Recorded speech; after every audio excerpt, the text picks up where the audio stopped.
She then asked me, were you born in this country? And I was immediately offended. And I said, yeah, I was born in this country. And then she says, do you have any kids? I said, no, I don't have any kids. She then asked me if I was married. And then I said, no, ma'am, I am not married. She says, how old are you? I said 19. May I help you find something? She then says, you are the most beautiful girl I have seen. And I said, oh, thank you. And then she says, I think you could be the next Miss USA. I'm in the Army, okay? We don't do pageants in the Army. She then asked me to meet her at Starbucks the very next day before my next shift at Target.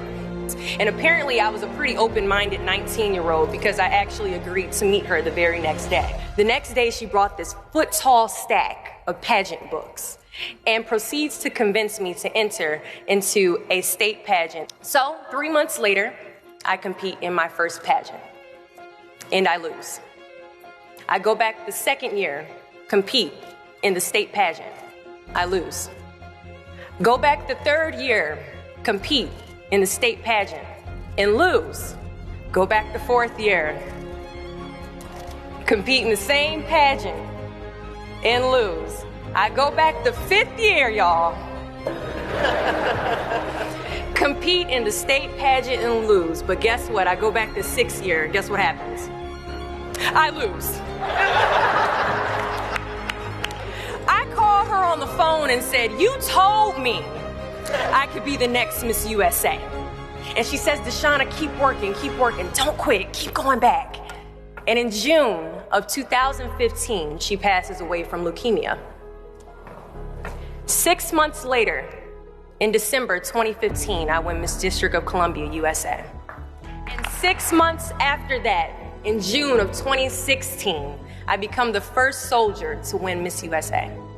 At times, our purpose drops in our laps as if the heavens threw it by accident. I ask only one thing of you all today after you leave this building. Do not fear failure, but please be terrified of regret. Giving up is the birth of regret.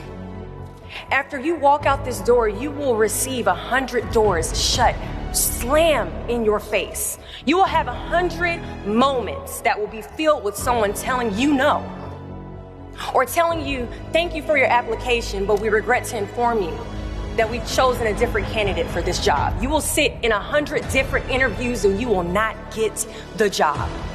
The reality of life is that we will all hear more no's than we hear yeses.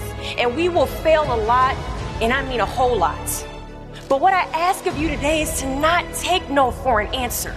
Don't be afraid of no's. Be afraid of the possibility of a yes that you have prematurely destroyed because you decided to quit before the clock strikes 12. I love a good no. Please tell me no.